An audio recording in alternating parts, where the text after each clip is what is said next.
So I just put this photo up to intrigue you about what the subject of the talk is.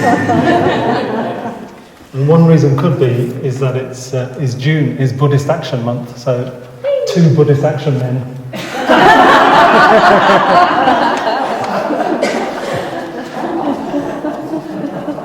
No, there is a point to this picture.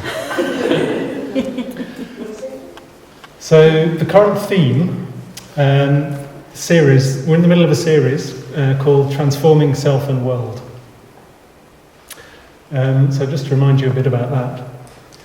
Well, the Buddha, in what's called the Fire Sermon, said that the world is on fire. Everything is burning. With what? With greed, hatred and delusion. And this is even more the case now, I think. We live in a very complex, high-paced society with loads of input. We've got an economic system that really feeds and stokes up our cravings. So yeah, we've made the world a very difficult place to live in. And even more than ever, it's a world that needs transforming. Now, we don't have a lot of control, actually, over what other people do with their lives. So our first task is to take responsibility for developing ourselves, for transforming our own minds so that we become part of the solution. Okay, so when I'm in India, I tend to get chauffeured around on the back of a motorbike. And so, yeah, holding my chauffeur's waist. And if any of you have been in Indian traffic, there's quite a lot of danger. So when I look through a Westerner's eyes, I see a lot of danger. I see people on motorbikes going down the road together, having conversations as they go through a red light. I see chickens, cats, dogs, cows, people on their mobiles. So all that, I'm just looking at danger all the time. And every time I see danger, I squeeze the waist. So it's like I'm Anupam's conscience. Yeah. Wouldn't it be great if every time we put ourselves in danger, somebody squeezed our waist? And sometimes he turns round, and when he turns round, I said, "Keep your eyes on the road." And when he turns around, he says, "It's okay, trust me." And I say, "I haven't got any problem with trusting you. I know you.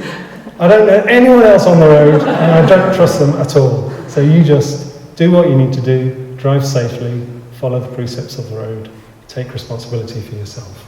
So that's my analogy for taking responsibility for transforming ourselves. But transforming ourselves is not enough because we're not separate. So we live in certain conditions, in a certain society, in a certain culture. And if we don't make any effort to transform the world around us, so how can we make any progress? Because we need conditions that are conducive to growth, to fulfillment. Next slide, please. Here's another Indian traffic analogy. There was one time, so this is inside of an Indian bus, and one time when I was in Calcutta, I was on one of these buses, and normally what happens is you're standing up for most of the journey, and then if you're really lucky, a chair becomes available and everyone just sort of dives for the chair. So I just got my seat after about half an hour, and then this little old woman got on carrying a big sack of coal, I think, and quite naturally I got up and let her sit down. So then I got off the bus, and this man came up to me and he said, "Hello, sir. I think you're a great man." And I said, "Oh, that's interesting. Why do you think I'm a great man?" He said, "Because you stood up for that lady." And I said, "I don't think that makes me a great man. If I could have persuaded everyone else on the bus to stand up, then I would have been a great man." Okay? So the importance of not only looking at our own minds, working on our own minds, but trying to have an influence on the world around us. And there's a tension. We can't control other people, so we have to take responsibility for ourselves. But also we have to try to do something to improve the conditions around us. Otherwise it's difficult for us to make much progress. Actually, the two can't be separated because of the truth of conditionality, that everything is arising in dependence on a huge complex of changing processes. We can't actually separate transforming ourselves and transforming the world. We exist both as individuals and as members of society, and this creates a tension for us. And actually, as Dharma practitioners, we can't escape this tension. We have to find a way to engage with it, to work with it. So this month, as I said, is Buddhist Action Month. So this talk is timed to be near the beginning of Buddhist Action Month. So Buddhist Action Month, or where's Christine? Bam! Thank you. Is when Buddhists all over the world pay more attention to acting in the best interests of all of us, pay more attention to that aspect of transforming the world. Transforming the world for those that are near to us, those that are far away, those that we can see, those that we can't see, those that are born and those that are yet to be born, humans, non-humans, all beings. So this year the theme of Buddhist Action Month is the third ethical precept, stillness, simplicity and contentment. And when I first saw that, I thought, oh, that's a bit strange. Because when we think about stillness and contentment, we immediately think in terms of ourselves. Time and space for me, a simple life which gives me more peace of mind. But it's an ethical precept, and like all ethical precepts, practicing stillness, simplicity and contentment has transformative effects not only for ourselves, but for the world around us. So any look at the TV news or a newspaper tells you that the problems of the world are immense and overwhelming, and we have ready access to them all the time if we choose to access that. So where did the Buddha start with all of this? So the Buddha actually didn't start with a grand, all-inclusive, philosophical explanation of existence. Where the Buddha started was a very human feeling, an immediate experience that we all have, and that is unsatisfactoriness, or dukkha. So the first time that the Buddha really sort of gave a Dharma teaching after he was enlightened, this was the subject, unsatisfactoriness. And unsatisfactoriness is likened to a chariot which has got a wheel that isn't correctly fastened. It's an ill-fitting wheel. So you imagine being on a chariot and the journey is never completely smooth. I suppose a modern equivalent is if you're driving a car and there's a strange noise and you just don't know where it's coming from and it won't go away.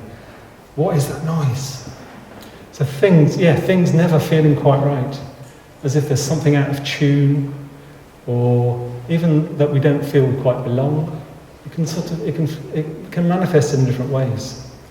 A feeling that a life never fully lives up to our expectations. So we end up feeling a bit disappointed, a bit frustrated.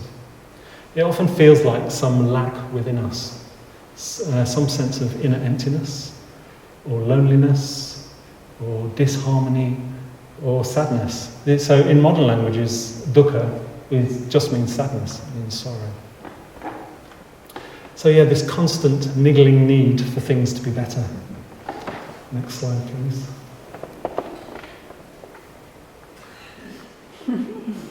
I'm going to introduce you to my chapati analogy for dukkha, to carry on the Indian theme. Hi, Vijay.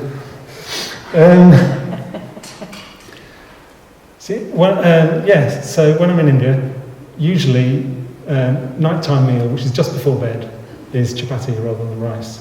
And they're wonderfully freshly made chapatis, so they're light, they're warm, they're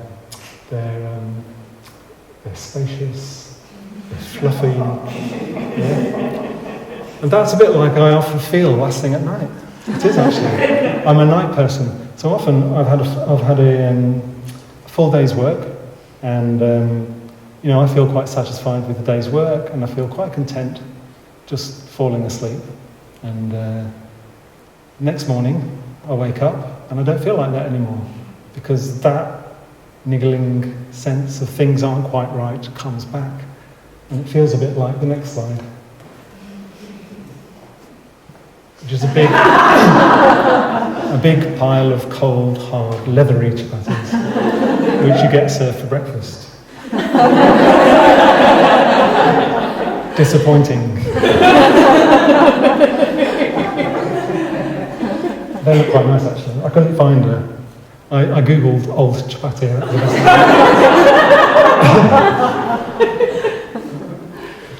best. Okay, so unsatisfactoriness, dukkha, it's not very pleasant. It's always there in the background. But it's actually, dukkha is not something to be avoided at all costs. Actually, it's indispensable. According to the Buddha, in a way, dukkha is our best friend. So the Buddha taught that dukkha is what propels us to enter onto the path of spiritual growth, a path that can lead to real satisfaction. So dukkha is a sign that we're not living life as well as we might. So it's a motivation to change. Without it, without that little thorn in the side, we'd probably just be very complacent. So that's why dukkha is called a noble truth. It's the first noble truth. The problem is that we tend to look for relief in the wrong places. We act in ways that lead to even more unsatisfactoriness, more suffering. So because of dukkha, because of this sense of inner emptiness, things not being quite right, we tend to grope around for something, someone, anything that will make it all okay, that will give us relief, that will, we're seeking reassurance all the time. So we're craving things outside of us to fill that hole that we feel within us, to make us happy. So the Buddha likened craving to a net, like a fishing net, a net that ensnares and entangles us. So if you imagine a fish in a net, we get caught, we get tangled up in a mess. And the more we wriggle, the more tangled we become. And the more our energy is drained. And also the muddier the water gets, so we lose our clarity, we lose our perspective. So, when we're living our life driven by craving, actually, it doesn't work, because it can't offer us complete satisfaction. And the reason for that is that outer things, external things, are not reliable as sources of happiness, fulfillment, and meaning. They're subject to impermanence. They will wear out, they will fade, we will change, our appetites will change.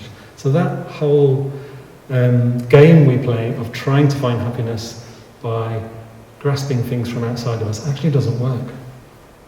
The Buddha said in the Dhammapada, not even in a shower of money is satisfaction of desires to be found. And this is the second noble truth, that the cause of unsatisfactoriness is craving, or in Sanskrit is trishna.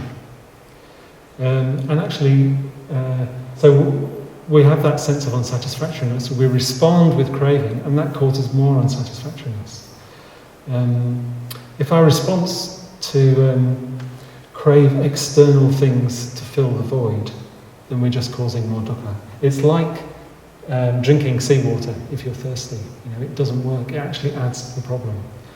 It makes things worse. And even if we were able to get everything we wanted all the time, guaranteed, it would still just increase our craving more. Our appetite wouldn't be satisfied. We'd still need more reassurance. Next slide, please. So there's a symbolic image for this, which is part of the Wheel of Life. So this is called the hungry ghost. The hungry ghost. And it's like a symbol for craving and addiction. So a hungry ghost has a huge belly, so they have a huge appetite, but they've got tiny, tiny mouths.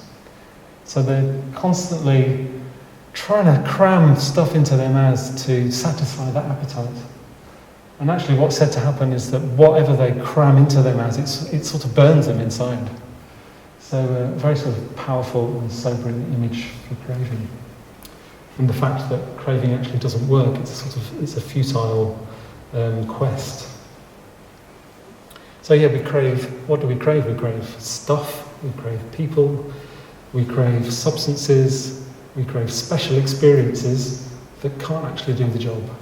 They can't make us happy. And there are moments when we realise this. It's like, oh, this isn't making me happy. And that can feel like a liberation when you actually see that pattern. And when you see that, it's like taking your life back into your own hands. And also freeing others from impossible expectations we might have of them. So when we see that craving doesn't satisfy, doesn't address unsatisfactoriness, we can spare ourselves a lot of heartache, and we can spare other people a lot of heartache. And then we can just start to appreciate and enjoy pleasures for what they are, without sort of them laying hold of our minds. I remember I think I said this in the previous talk, but I distinctly remember a conversation with my boyfriend, which is about 4 years into our relationship, where this happened for me, and I just said to him, I've realised I can't make you happy, and that you can't make me happy. And then he said something like, I've been trying to tell you that for the last 4 years. I feel very stupid.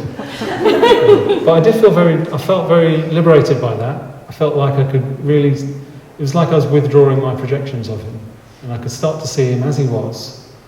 And also, it was like a gift to him, that it's like, okay, they're my expectations, my projections, I'm taking them back, you just be who you want to be. Okay, so the problem is not pleasure itself, okay? So the Buddha wasn't saying that everything is just unsatisfactory, it's miserable, everything's inherently suffering. That's obviously not true, because there's all sorts of things which do give us pleasure, quite skillful things, a beautiful sunset, uplifting piece of music, our friends, our lovers, even our possessions. So there are such things as skillful pleasures and healthy desires. The problem is where we look for pleasure and how we look for pleasure. Just becoming intoxicated with those pleasures and ending up in this sort of constant quest for bigger, better, more and more, faster and smarter. And then, sometimes we're prepared to act unskillfully to avoid losing those pleasures. So this is the way that we become entangled and ensnared by craving. So that's the Buddha's diagnosis for the existential problem of human life. But of course he didn't stop at the Second Noble Truth. He set out a progressive path of practice so that we can grow beyond that and fulfill our spiritual potential.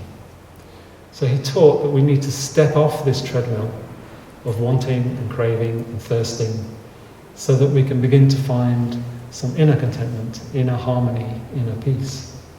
A happiness that isn't dependent on outer conditions being the way that we want them to be. And that way always lies disappointment. So the Buddha pointed towards a happiness, a contentment that comes from inside. So the first lines of the first Buddhist book I ever read, so I was in Dharamsala in northern India. It was the tail end of a very difficult year for me, where I'd had a lot of experience of unsatisfactoriness and actually just sheer suffering. And I was really sort of searching for a way out of that. And I picked up a book called The Art of Happiness by the Dalai Lama. And the first sentence in it was, I believe that the very purpose of life is to seek happiness.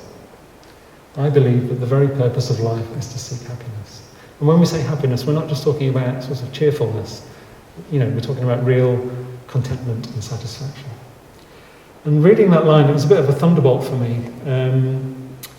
I think because of some of those experiences of suffering, I'd written off happiness as a goal for myself. It's like, okay, this is the way life is. I need to learn to manage it the way that it is. I also had a view from quite young in life, which is probably more accurate, which was I have no right to be happy when others are not happy. So it's like, as long as everyone else in the world is not happy, how can I be happy? And that was quite a strong view with me. But when I sort of was reading this book, I think I realised more and more, well, of course I want to be happy. We all do deep down. That's a really natural, healthy drive. That's why we look after ourselves. That's why we take care of ourselves, have concern for ourselves. And even when we act really stupidly, behind even the stupidest actions, I think if you look hard enough, there's some desire for our own happiness in there, misplaced as it might be. So the problem is that we constantly look for that happiness outside of us. So intellectually, it's very easy to accept the idea that happiness comes from inside, but emotionally and behaviourally, we're always sort of drawn to seek the magic solutions out there. And I think these days, in our modern society, we face a particularly acute problem with this. Big business, big business does definitely not want us to find happiness that comes from inside. It wants the opposite of that. So we're bombarded with messages all the time that happiness comes from what they have to offer us. Okay? So don't look inside. That's going to cost us profits. Look to what we've got to offer you. So I've got a series of slides here, just to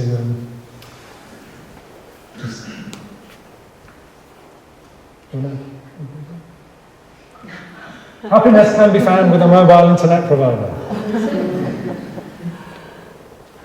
Happiness Quest, dairy milk. Sorry, Rachel. Open a Coke, open happiness. Trident chewing gum, a little piece of happy. I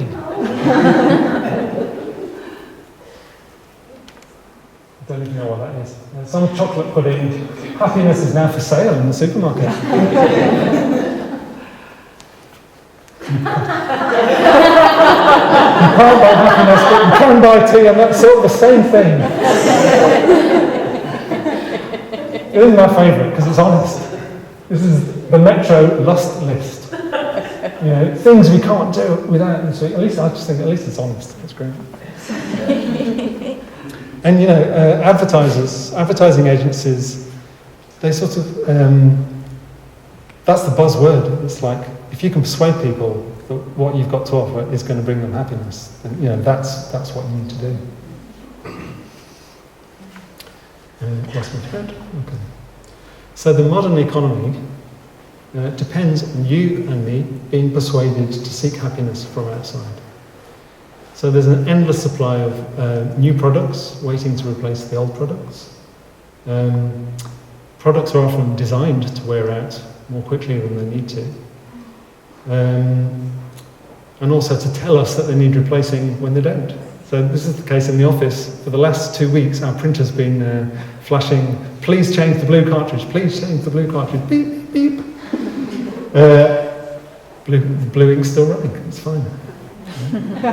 So it's a very sort of focused, almost scientific attempt by big business to get us to be constantly looking for the next new thing to replace the old things. So we're tricked into believing that consumption is what will make us happy.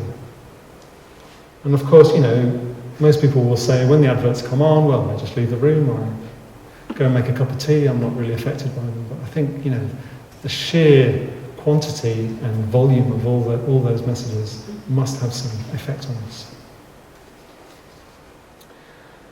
So in a book called Brave New World by Aldous Huxley, so Brave New World it presents this vision of, it seems to be a utopian society, but as you go through the book you realise that it's a sort of dystopian society.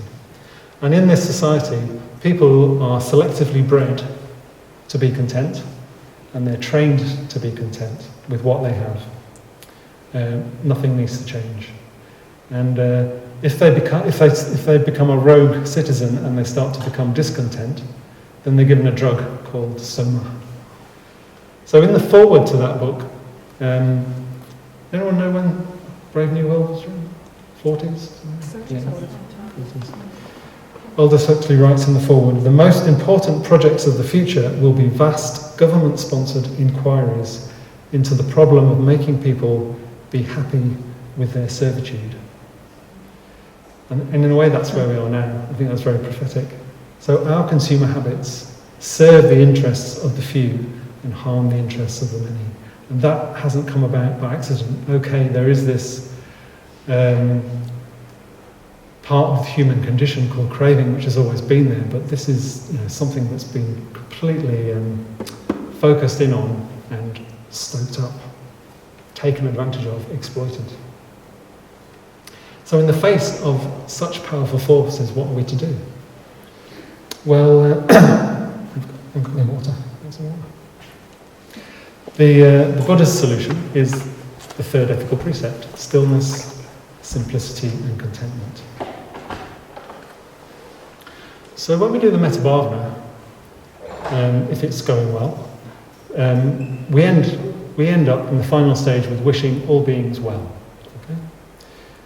Which of course is a really sort of sublime and lofty wish. In a way it's an impossible wish, but we do it anyway.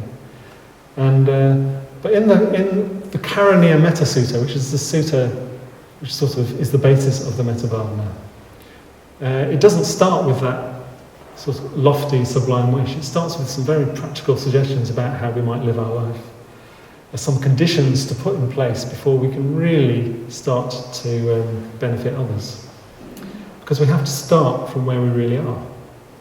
So the Buddha in the Karaniya Metta Sutta recommends that we become a capable, upright person. And then he goes on by saying we need to start by cultivating contentment, by becoming easy to satisfy, and by reducing our wants. Okay? So, the Buddha's saying quite clearly that if we want to be in a position to transform our world and to benefit others, we need to start with that. We need to start with looking at our own contentment, our own wants, our own craving. So this is illustrated by a disciple of the Buddha called Bhaddiya. So Bhaddiya was, he came from an aristocratic background. Thank you very much.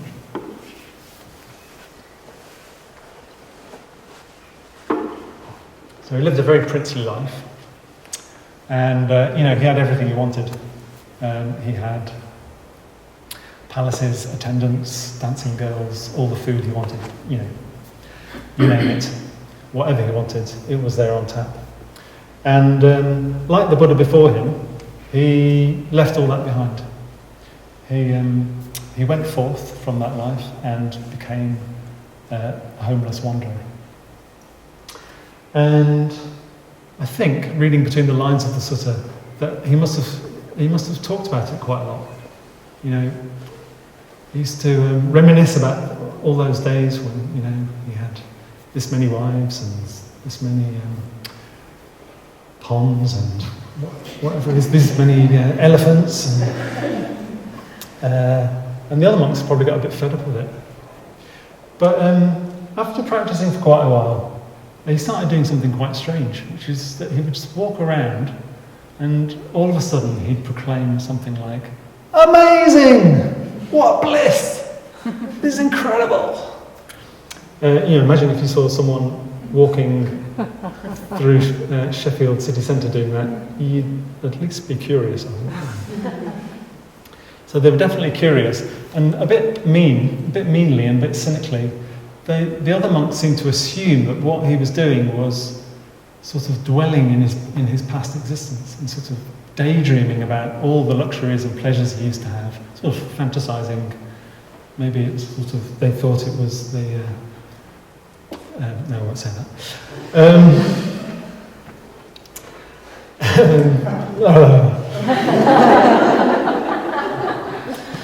So being curious about it and being a bit cynical and a bit worried about him, they go to the Buddha and say, well, Bhaddiya's acting a bit strangely, he keeps proclaiming sort of these bizarre statements. So the Buddha calls Bhaddiya and asks him, well, what's it all about? What's going on? What Bhaddiya says is that when he lived in the palace, when he had everything that he wanted, he was afraid of losing it. So he had to post guards. He had guards inside his room, he had guards outside his room, he had guards outside the house, outside the city walls. He said, before I had everything I wanted, but I was not able to enjoy it at all.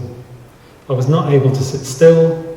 I wasn't able to sit alone in silence for even a few minutes.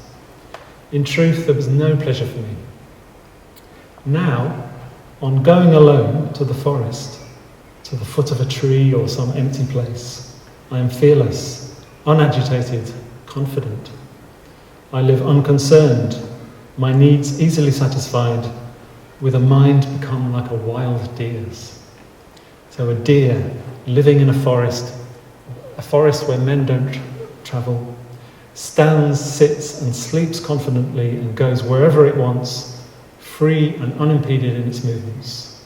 So do I live. Ah, what bliss. Realising this, I am overcome with bliss. You know, I've seen through a trick which doesn't work, and I've found something that does work. Now I really know what pleasure is. At a much lower level, I've had that experience. I haven't exclaimed, "Ah, what bliss!" But when I was quite young, for various reasons, for various experiences in my life, I sort of I turned my back on the career that I was just about to go into, and ended up just working for nothing for about 10 years. And just people would support me with that because they wanted to support the work that I was doing. But because I sort of turned my back on, it almost felt like I turned my back on the intellectual part of me. And there was an insecurity about that. There was, so I would compare myself to my peers at the time. It's like, well, you know, they were doctors and lawyers and professors, and here's me sort of living this life. And but when I talked to them about it, they nearly always said, well, I wish I had your life, actually, because you're free. You can do what you want to do. You seem quite unencumbered, unhindered. So, yeah, living simply, there's this sense of freedom and openness that comes with it. Simple life leads to a contentment that opens us up to the world around us.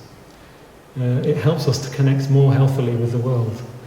So when we say contentment, it's often confused with complacency. So we're not talking about complacency. We're not talking about just a satisfaction with leaving things just as they are, closing the world out, sticking our head in the sand. Now, that's not contentment, actually. That's just complacency.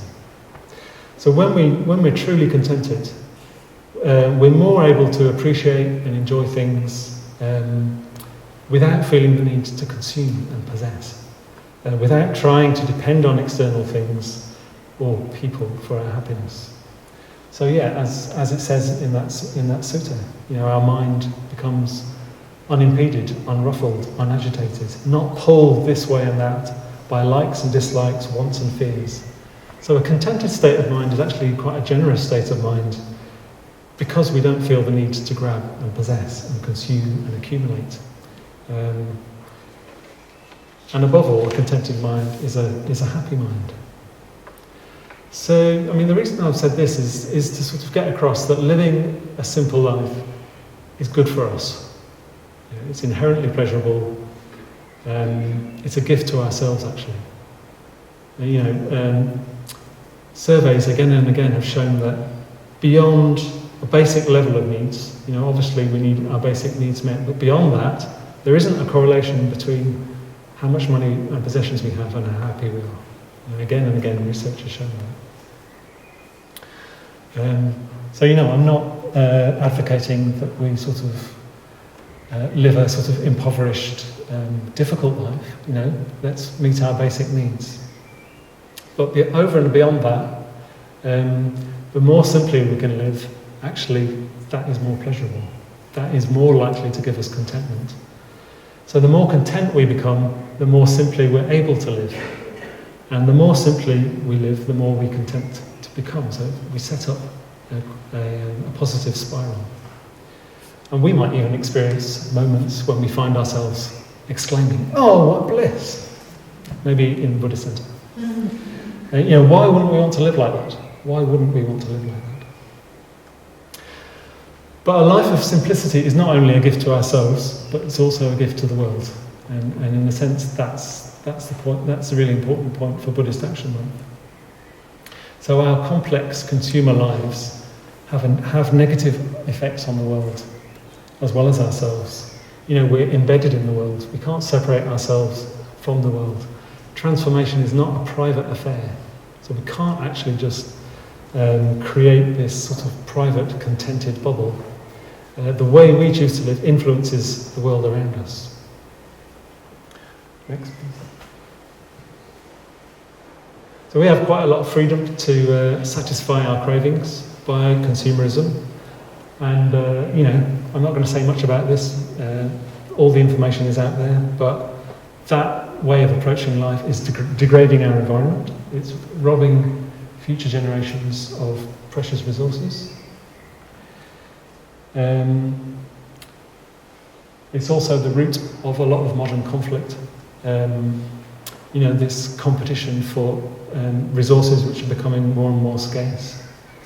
I think it's predicted that water shortage in future decades and centuries, water shortage could be the prime cause of conflict in the world. Next, please. Yeah, and our freedom to consume depends on millions and millions of hours of cheap labour. But from a distance, it looks like it might be a battery farm. Well, in a way it is. So yeah, our lifestyles are not easy to support at all.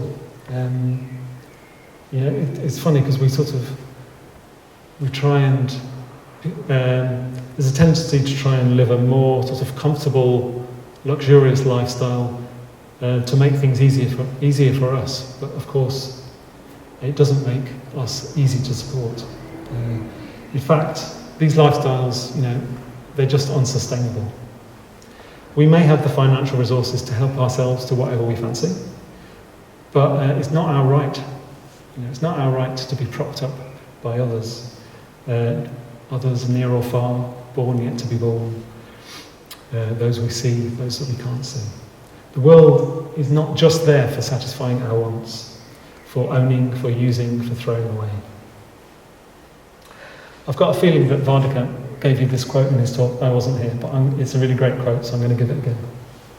So it's by an economist called Tim Jackson.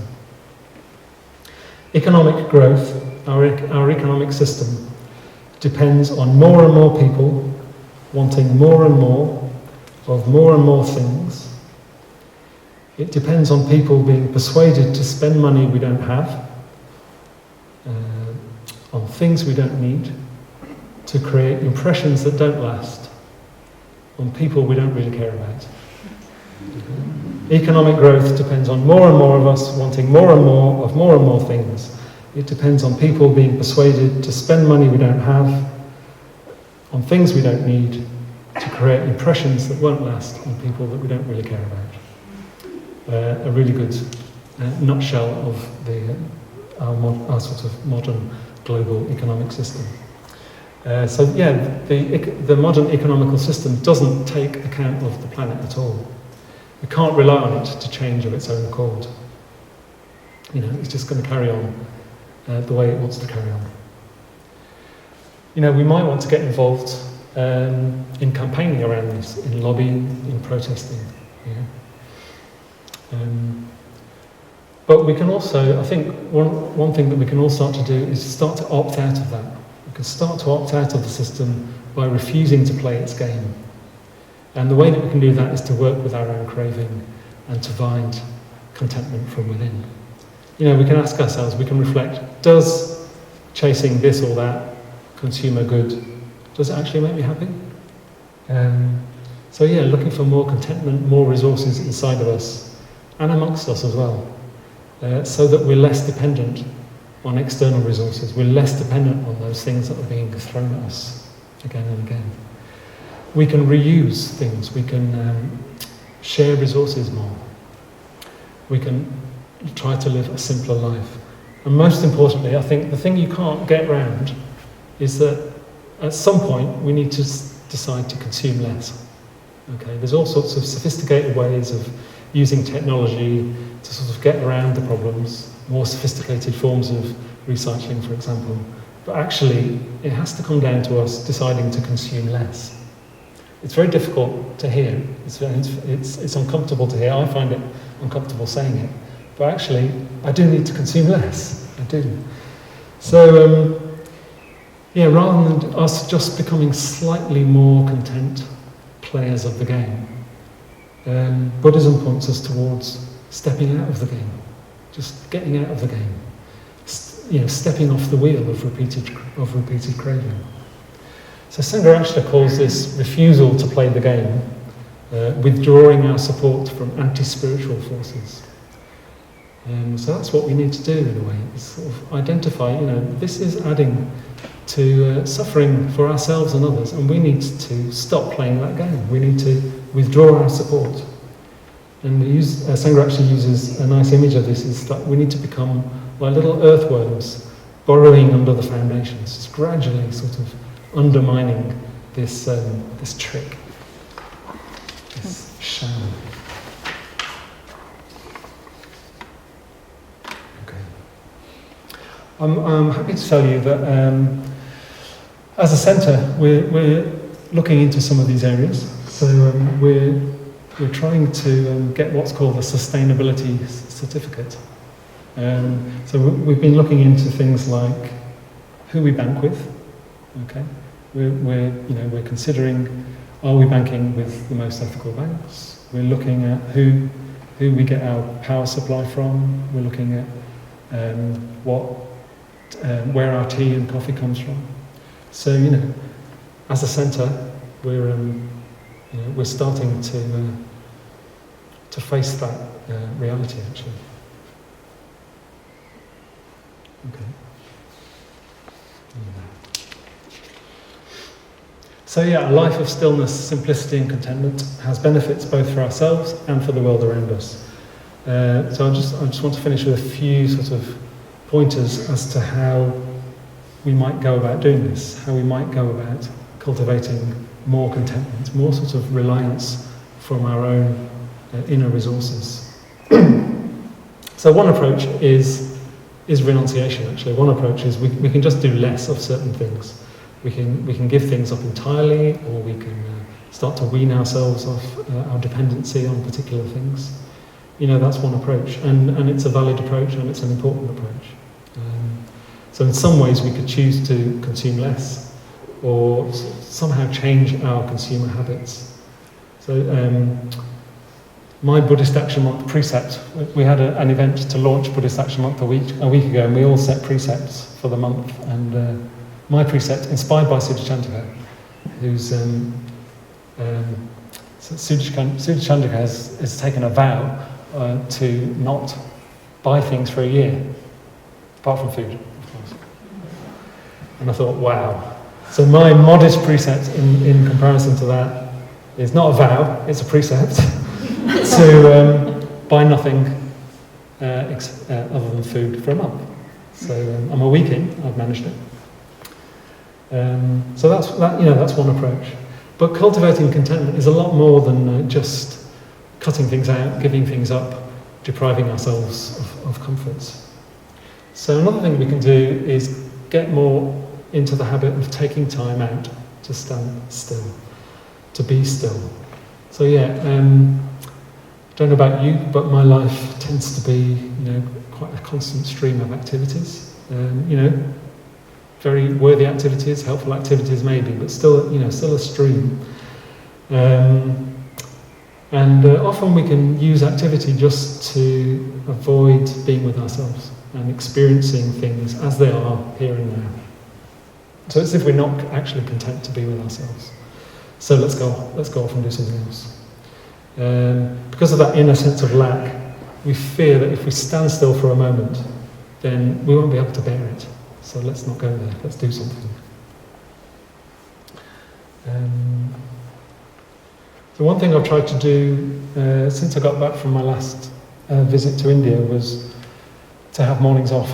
So because I do classes in the evening and I tend to work in the office in the afternoon, I need to be really strict about taking my mornings off and being with myself and just having space to experience myself. I've been fairly successful, but what I've noticed is that when that doesn't happen, I'm not in such a good state. I'm actually not able to be as effective and as generous as I'd like to be. So that's been quite a discovery. Okay. We can think about where we get our pleasure from. So we could look for our pleasure in different ways. We could start to replace our dependence on more sort of crude forms of sensual pleasure with less harmful, more enriching, more nourishing pleasures. And do things that we enjoy. Doing things that we enjoy really sort of gives us a sense of nourishment. I think ultimately, real inner contentment and satisfaction comes about by living an ethical life. It comes about by living a life worth living, a life that we feel proud of, that we feel satisfied with. An unethical life makes us uneasy. It sort of adds to that sense of unsatisfactionness. And of course, an ethical life, by definition almost, means taking other beings into account. It means shifting the focus from ourselves, what we want, more onto loving and giving and reaching out and serving others. Next slide, please.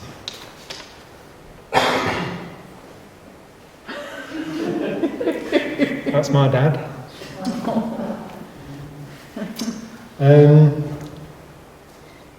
I wanted a happy picture of my dad following that monkey. So my dad had quite a difficult life. The second half of my dad's life was quite difficult actually. He developed multiple sclerosis in his 40s, and so the last 30 years of his life was dealing with this progressive degenerative disease. And it was remarkable how well he dealt with it. He lost his temper sometimes, and he wasn't perfect, but generally it was a real sort of role model in how to find some contentment amidst difficult circumstances. And in the last 10 years of his life, he chose to go into a care home because he wanted to free my mum from the responsibility of day-to-day care of him.